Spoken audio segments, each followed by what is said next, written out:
Doctor's warning: never reheat these four foods. Cancer risk.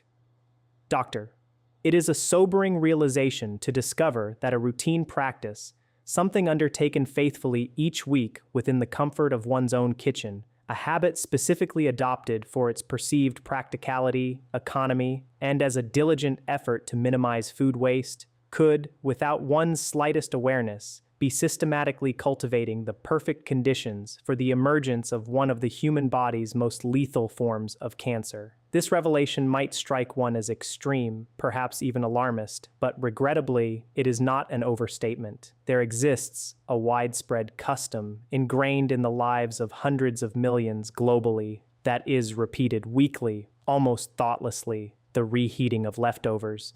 The stark truth about the precise chemical transformations that occur within four very specific types of food the moment they are exposed to heat for a second time is a piece of crucial information that the vast majority of people will navigate their entire lives without ever encountering. In the upcoming discourse, I, Dr. Favor Adiemo, intend to meticulously unveil which four foods pose the most significant danger when reheated, detailing the exact chemical compounds they metamorphose into within the body upon the press of that microwave button or the flip of a stove switch. More critically, I will elucidate precisely how these dangerous transformations are inextricably linked to one of modern medicine's most formidable adversaries: pancreatic cancer, a malignancy notorious for its devastatingly low survival rates. I am here to impart knowledge that I profoundly believe every individual who prepares meals at home fundamentally deserves to possess. My resolve stems from countless difficult conversations with patients who, having received the shattering diagnosis of pancreatic cancer, have turned to me with an anguished question echoing a universal plea: why was I not warned about this sooner? That profound query has broken my silence. Before delving into the specifics, it is imperative to grasp a fundamental aspect of this disease. The pancreas, an organ vital for both digestion and blood sugar regulation, issues no early warnings. It does not register pain when it is incurring damage. It does not visibly swell. It transmits no discernible signals, while harm quietly accrues over many years and even decades of repeated, insidious chemical assaults. By the time a patient experiences the initial, often vague symptoms of pancreatic cancer, such as persistent back pain, the yellowing of skin and eyes known as jaundice, or unexplained significant weight loss, the disease has typically been advancing insidiously for a considerable period, often years. Consequently, the 5-year survival rate for pancreatic cancer tragically hovers at an abysmal 12%. This is not a disease that offers a second chance once it makes its presence overtly known. In the context of pancreatic cancer, prevention is not merely the optimal strategy. It is, quite emphatically, the only strategy that has demonstrated consistent efficacy. And a significant portion of what fuels this critical prevention is likely residing in your refrigerator at this very moment, passively awaiting its fate to be reheated for tomorrow's lunch or dinner. Before we identify the 4 specific foods, it is crucial to establish a foundational understanding of the underlying chemical processes that transpire when food is reheated. Without this scientific bedrock, the information presented might unfortunately be misconstrued as alarmist rhetoric rather than the precise and evidence-based biochemistry it unequivocally represents. When certain foods undergo their initial cooking process, a series of natural chemical reactions are initiated. Proteins engage with sugars and heat in complex interactions. Nitrogen-containing compounds react with available amino acids, forming new molecular structures. Fats, those essential components of our diet, begin to undergo oxidation, a process that can alter their chemical integrity. In the vast majority of instances, the compounds generated during this initial cooking phase are present in quantities that the human body is remarkably equipped to manage, process, and ultimately eliminate without undue strain or long-term detriment. However, the act of reheating fundamentally alters this delicate chemical equation. The The second time heat is applied to these foods, a cascade of concurrent and often detrimental events unfolds. Firstly, any beneficial protective antioxidant compounds that were inherently present in the original food matrix are further degraded or outright destroyed. These biological buffers, which would have played a crucial role in partially neutralizing the formation or impact of potentially harmful compounds, are significantly diminished or rendered entirely inert. Secondly, the very chemical reactions that produced only small, manageable amounts of potentially carcinogenic compounds during the initial cooking phase are dramatically accelerated once again during reheating. Crucially, this acceleration now occurs without the protective presence of those aforementioned buffers, thereby allowing these harmful compounds to form in greater concentrations and with less internal resistance. Thirdly, bacterial activity, which inevitably commences during the cooling and subsequent storage phases, even under refrigeration, has already begun the insidious process of converting certain compounds. This is particularly true for nitrates, which are abundantly found in many vegetables, transforming them into more reactive and significantly more dangerous intermediate forms. The subsequent application of heat then acts as a powerful catalyst, driving these intermediate compounds forward into full-fledged carcinogens. Among the specific classes of compounds that are of paramount concern from a cancer research perspective are N-nitroso compounds, more commonly known as nitrosamines, and heterocyclic amines, HCAs. Both of these categories have been rigorously classified by the authoritative International Agency for Research on Cancer, IARC, a specialized agency of the World Health Organization, as probable human carcinogens. Extensive animal studies have provided compelling and robust evidence for the carcinogenicity of N-nitroso compounds across multiple organ systems, with specific and alarming emphasis on their detrimental effects on the pancreas. Furthermore, independent research published in numerous highly respected peer-reviewed scientific journals has unequivocally identified dietary N-nitroso compounds as one of the primary pathways through which repeated exposure significantly contributes to an elevated risk of pancreatic cancer. This is not mere speculation or theoretical hypothesis. This is a thoroughly documented and scientifically substantiated connection directly relevant to the foods I am now about to explicitly name. Food 1, processed meat, specifically reheated processed meat. This is perhaps the category that many individuals mistakenly believe they fully comprehend, yet in reality, their understanding often falls short of the critical nuances. This category encompasses a wide array of commonly consumed items: hot dogs, sausages, bacon, ham, various deli cuts, canned meats, and essentially any meat that has undergone curing, smoking, preservation, or processing utilizing nitrates and nitrites as key preservatives. These foods, by virtue of their manufacturing processes, already contain a significant and measurable concentration of N-nitroso compounds. The nitrites, deliberately employed as preservatives, react with the naturally occurring amines present within the meat protein during the processing stage, leading to the formation of nitrosamines even before the product ever reaches your kitchen. Consequently, when one reheats these processed meats, they are not starting with a chemically clean slate. Instead, heat is being applied to a food matrix that already harbors documented carcinogens, and this application of heat further accelerates the formation of additional nitrosamines. The higher the temperature to which these foods are subjected, and the longer they are exposed to that heat, the more pronounced and compounded the chemical reaction becomes, leading to an even greater accumulation of these harmful compounds.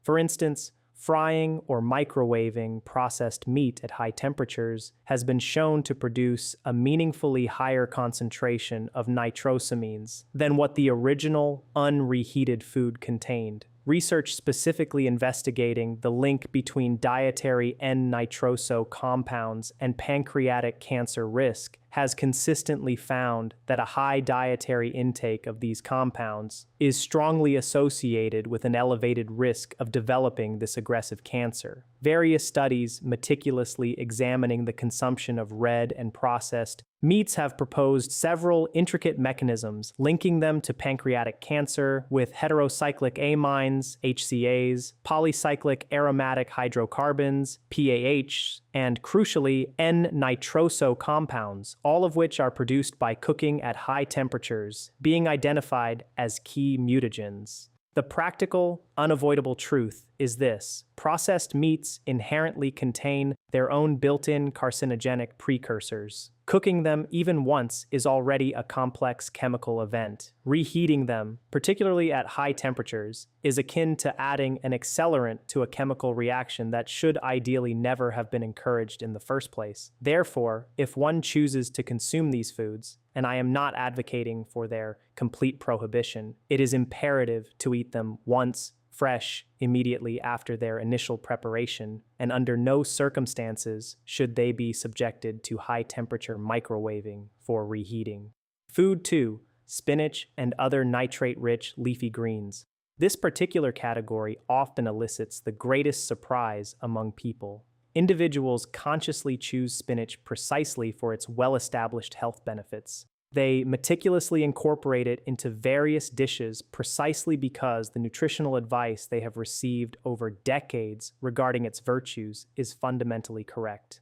Spinach is indeed genuinely rich in vital nutrients such as iron, folate, an array of essential vitamins, and powerful antioxidants. Yet, a common practice involves reheating leftover spinach from dinner, a seemingly innocuous act that unfortunately negates a substantial portion of its nutritional benefit while simultaneously triggering the very chemical pathway they were attempting to circumvent by consuming a healthy vegetable. Here's the critical sequence of events. Spinach naturally contains naturally occurring nitrates, compounds that, in their fresh state, are entirely benign and even contribute positively to blood pressure regulation and overall cardiovascular function. However, when spinach is cooked and subsequently allowed to cool and sit, even if stored diligently in the refrigerator, bacterial activity and enzymatic reactions naturally present within the cooked vegetable, commence the conversion of those nitrates into nitrites. This conversion process is continuous and ongoing throughout the storage period. The longer the cooked spinach sits, the greater the accumulation of nitrites it will contain. When you then proceed to reheat it, two distinct but interrelated phenomena occur. The applied heat vigorously drives further nitrite formation,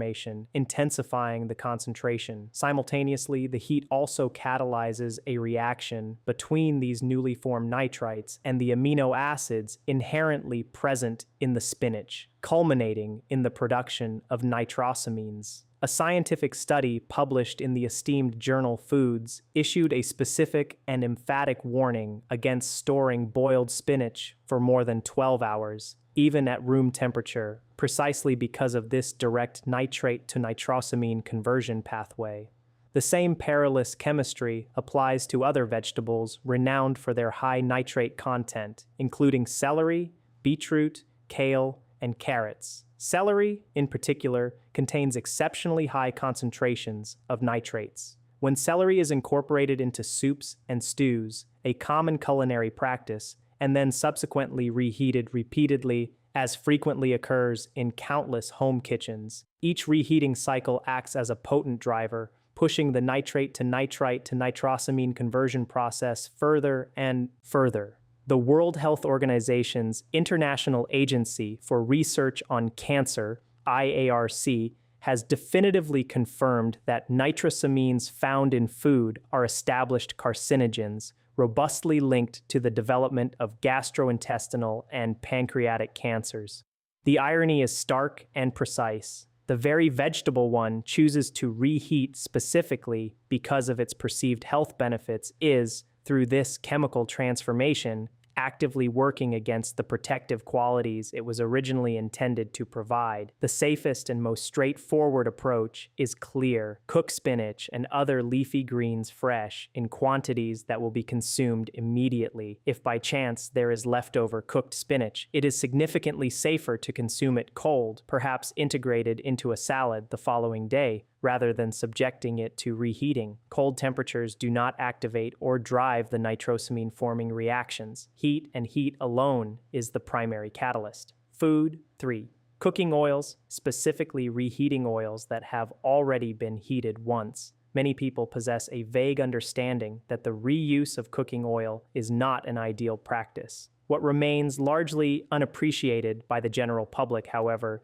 is the intricate and specific chemistry underpinning this concern, and, critically, how that precise chemistry directly correlates with an elevated risk of cancer. When a cooking oil, particularly a polyunsaturated oil such as sunflower, corn, soybean, or canola oil, is heated to typical cooking temperatures, a complex chemical process known as lipid peroxidation commences. During this process, the delicate double bonds present within the molecular structure of polyunsaturated fatty acids react vigorously with oxygen and heat, initiating a cascade that produces a multitude of oxidized compounds. These include harmful aldehydes, with acrolein and 4-hydroxynonenal being particularly noteworthy, as well as polycyclic aromatic hydrocarbons, PAHs, and, in the presence of starchy foods, acrylamide. These compounds are classified as genotoxic, meaning they possess the alarming capability to inflict direct damage upon DNA, the very blueprint of our cells. When that same oil is reheated, or when food that was originally fried or cooked in that oil is subsequently reheated, the oxidation process does not reset. Instead, it continues precisely from where it left off, further compounding the damage. Each additional exposure to heat intensifies this damage significantly.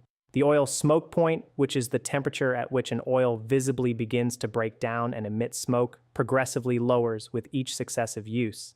This means that with every reheating cycle, the oil reaches its toxic breakdown threshold more rapidly and at comparatively lower temperatures, making it easier to generate harmful compounds. Consequently, the concentration of aldehydes and PAHs, known carcinogens, markedly increases with each subsequent heating. The International Agency for Research on Cancer, IARC, has formally classified several of the primary compounds produced by repeated oil heating, including acrylamide and polycyclic aromatic hydrocarbons, as probable human carcinogens. Research specifically investigating the formation of heterocyclic amines, HCAs, PAHs, and acrylamide in cooked foods has consistently demonstrated that temperature and cooking duration are the paramount determinants of the quantity of these harmful compounds produced. Every instance of reheating fried foods, be it French fries, fried chicken, or any other item cooked in oil, involves applying additional heat to a food that has already been subjected to oil that had undergone at least one prior cycle of oxidation. The specific and critical additional risk associated with reheating fried foods, as opposed to simply frying them once at high temperatures, lies in the method of reheating. When fried food is reheated, particularly in a microwave oven, the surface temperature often becomes highly uneven. Some localized areas of the food can become scorched to extremely high temperatures, while other sections barely warm through. It is these scorched areas, even if microscopically so, and not always producing visible browning, that generate the highest concentrations of all three classes of dangerous compounds, HCAs, PAHs, and acrylamide.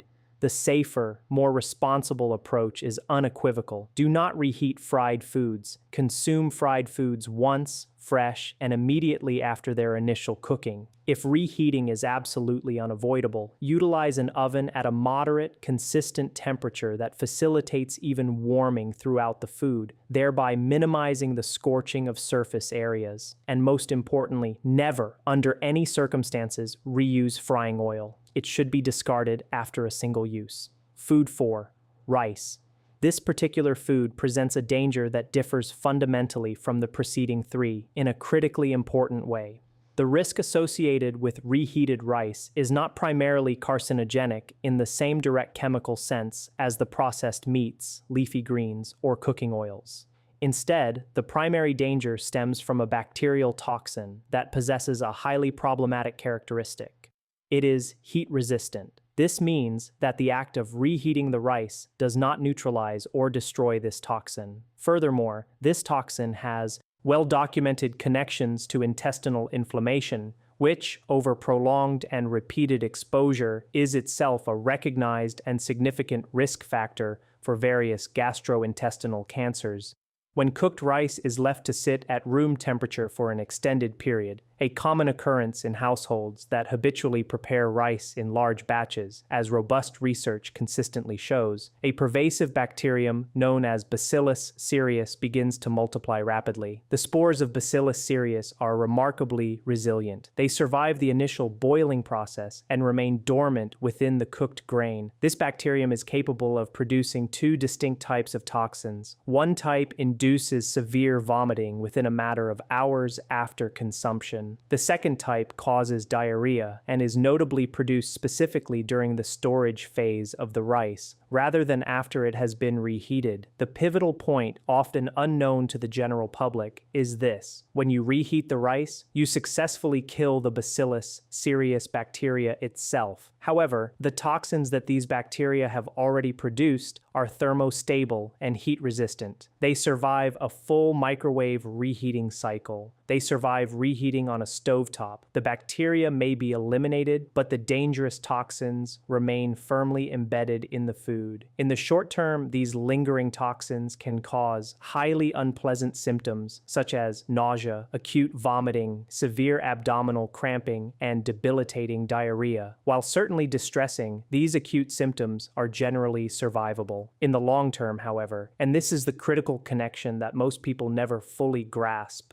repeated low-level exposure to these bacterial toxins originating from improperly stored and reheated rice contributes significantly to chronic intestinal inflammation. Chronic inflammation of the gastrointestinal tract is one of the most extensively documented and thoroughly researched pathways leading to the development of various gastrointestinal cancers. Every time the delicate intestinal lining is irritated or provoked by these persistent, heat-resistant bacterial toxins, the resulting inflammatory response leaves behind microscopic damage. Over the course of years and decades of weekly cumulative exposure, this accumulated cellular damage gradually creates a cellular environment that is highly conducive to the initiation and progression of cancerous growth. This is not a hypothetical scenario. The direct and causal connection between chronic intestinal inflammation and gastrointestinal cancers is one of the most widely replicated and unequivocally confirmed findings in the entire field of cancer epidemiology. Therefore, the specific protocol for handling rice is both critical and surprisingly simple. After cooking, rice must be cooled rapidly, ideally within 1 hour, and then promptly refrigerated. This swift cooling process prevents the rice's temperature from lingering within the hazardous bacterial growth range for a sufficient duration to allow for significant toxin production.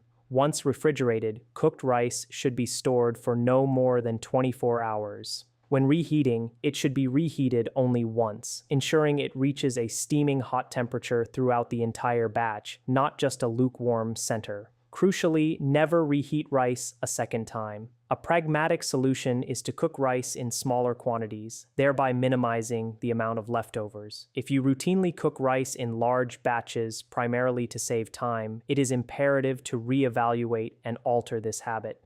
The perceived time saved is simply not commensurate with the cumulative, long-term risk of weekly bacterial toxin exposure spanning across decades. Allow me to consolidate this vital information, ensuring you depart from this discussion with a clear, precise understanding aimed at fostering informed action rather than unnecessary anxiety. We have examined 4 specific foods, each presenting unique mechanisms of risk, yet all unified by a single overarching principle: the potential for serious health consequences, including cancer.